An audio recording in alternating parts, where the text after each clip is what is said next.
My name is Evelyn, and I thought I understood what betrayal felt like. Until the night I realized that the man I had shared my life with for 27 years, and the woman I had called my best friend for even longer, had been sharing something else behind my back. But before I tell you how that truth shattered me, you need to understand who we were. Because betrayal doesn't begin in chaos. It begins in comfort, in trust, in the kind of love that blinds you to the obvious. When I met Mark, he wasn't just charming, he was steady. He had that calm, protective energy that made everyone around him feel safe. I was 25 when we got married, and for decades, I believed we were partners. We built a home together, raised 2 children, survived lean years, and celebrated good ones. He'd kiss my forehead every morning before work and say, "We're a team, Evie. Always." And then there was Clara, my best friend since high school. She was the kind of woman who filled every room she entered with laughter and light. We'd gone through everything together: heartbreaks, weddings, funerals, late-night wine talks about dreams we were too afraid to chase. She was the sister I never had. My kids called her Auntie Clara. If you had told me that one day I would see her as my enemy, I would have laughed in your face. It started small, as all disasters do. Tiny cracks in the wall of my perfect little world. Mark began coming home late, his shirt smelling faintly of expensive perfume. Not mine. When I teased him about it, he laughed, said a client hugged him after a big deal. I wanted to believe that. I did believe that. Then came the business trips. Shorter notice, longer absences. He started guarding his phone, turning it face down at dinner, silencing notifications. I told myself I was being paranoid, that after 27 years, I should trust my husband. But something deep inside me, a quiet, shaking voice, whispered that I shouldn't. Then one night, Clara came over while Mark was out of town. She brought wine, like always. We laughed about her new haircut, talked about her dating life. She'd been single for years, or so she claimed. But there was something different in her that night. Her eyes were softer, like a woman who was deeply in love. And I remember thinking, I hope she finds someone who deserves her. I had no idea who that someone already was. The truth didn't come out all at once. It came in fragments. A half-deleted message on Mark's phone that I accidentally saw, a photo that popped up in my iCloud memories. Clara at a lake house I'd never been to, wearing my husband's sweatshirt. I told myself it was coincidence, that it couldn't be what it looked like, because denial is love's cruelest defense. It's the story we tell ourselves so we don't have to face the one everyone else can already see. But the night everything changed wasn't one of suspicion. It was a night meant to celebrate love. Our wedding anniversary, 27 years. Our children, our friends, even Clara were coming. Mark insisted on making it a night to remember. He had no idea how right he was. The day before our anniversary, I stood in the kitchen, staring at the 2 wine glasses Mark and I had used for nearly 3 decades. They were crystal, a wedding gift from Clara. The irony didn't escape me. I'd been in shock for days, moving through life like a ghost. Every memory felt poisoned now. The vacations, the laughter, the quiet nights on the porch, all of it hollowed out by the thought of them. But once the initial storm of grief passed, something colder took its place. Clarity. I realized that tears wouldn't change anything. But the truth could burn everything they'd built, and I was ready to strike the match. Mark thought I was still in the dark. He was cheerful that morning, humming while fixing his tie, calling our anniversary a new chapter. I smiled back, and for the first time in weeks, I meant it, just not in the way he thought. "Dinner at 7, right?" he asked, kissing my cheek. "Yes," I whispered. "It'll be unforgettable." After he left, I poured myself coffee and opened my laptop.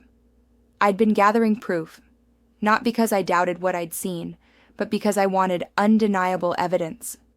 Screenshots of messages between Mark and Clara, receipts from a hotel in Charleston on weekends when he was on business, and the photo that broke me most. Clara in our bed, wrapped in my sheets. Each file went into a neat folder labeled Anniversary Gift. That evening, as the caterers decorated the backyard with fairy lights, I rehearsed my lines in front of the mirror. Not angry, not hysterical, calm. That would be the key.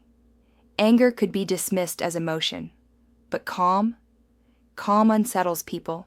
Calm says, I've already decided your fate. By 6:30, guests began to arrive. Old friends, neighbors, our children, and yes, Clara. She looked radiant in a silk dress, her smile wide, her laugh perfectly timed.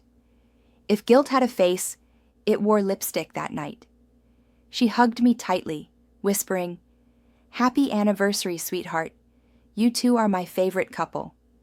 I almost laughed. Almost.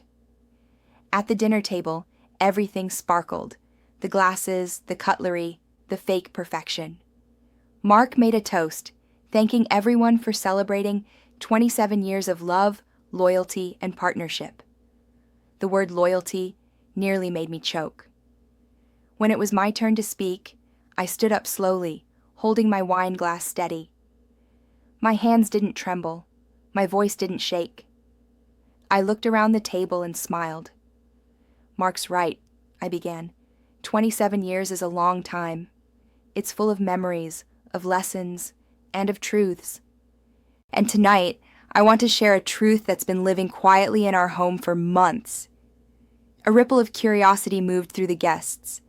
Mark's smile faltered, just slightly. Clara shifted in her seat. I reached for the remote and pressed play.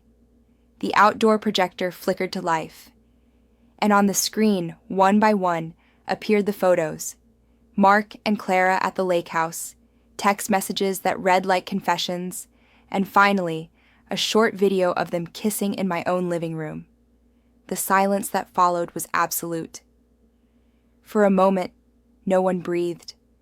The only sound was the faint hum of the projector and the slow, uneven clink of Mark's wine glass as it slipped from his hand and shattered on the patio floor.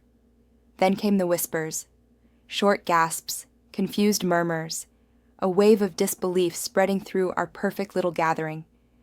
Mark's face drained of color, and Clara just stared at the screen, frozen, her lips parting slightly as if she wanted to explain, but no words came out. Her eyes darted toward me, pleading silently for mercy that no longer existed. I didn't look away. Not once. For 27 years, I had swallowed my anger, smoothed every rough edge, made peace when others would have chosen war. But that night, I finally let the silence speak for me. Mark, I said softly, my voice carrying through the stunned crowd. You always said honesty was the foundation of our marriage. So tonight, I wanted to give you a chance to practice it. He opened his mouth. Evelyn, I can explain. Explain what? I cut in. That you slept with my best friend in our home? That the man who vowed to protect my heart was the one who shattered it? Someone gasped. Clara stood up suddenly, tears brimming in her eyes. Evie, please, it wasn't like that. It just happened. I laughed. Not the polite kind of laugh you use at parties. No, it was sharp, broken, the kind that comes from too many nights crying into your pillow. It just happened? I said quietly. Did it also just happen the weekend you told me you were at a yoga retreat? Or when Mark was supposedly at a conference? Was that another accident, Clara? Her face crumbled. Mark tried to stand, reaching for me. Evie, you're overreacting. We made a mistake. That word again. Mistake. As if betrayal were something you trip over on the way to the kitchen. I turned to the guests, to our children, who sat in stunned silence.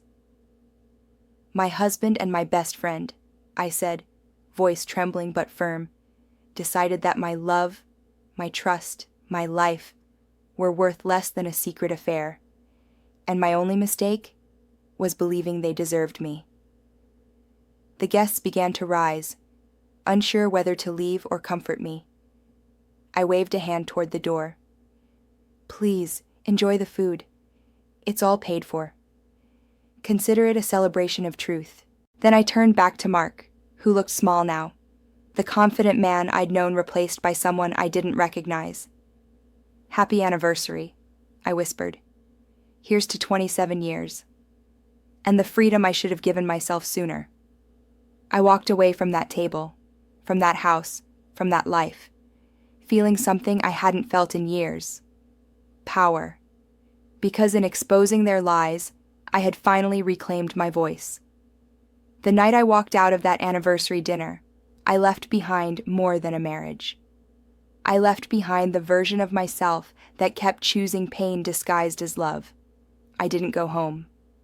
I checked into a small hotel near the coast. The air smelled like salt and freedom. For the first time in decades, I slept without waiting for someone to come home, or to lie to me. The next morning, I filed for divorce. Mark called nonstop for 3 days. Voicemails filled with apologies, excuses, even tears. He said things like, "We can fix this, Evie. Don't throw away everything we built." But the truth was, he had already thrown it away, piece by piece, lie by lie. I didn't answer him. There was nothing left to say to a man who only remembered my worth after destroying it. As for Clara, she sent me a long message. Pages of justification, self-pity, and "I never meant to hurt you." I didn't read past the first line. I deleted it and blocked her number. She didn't deserve closure.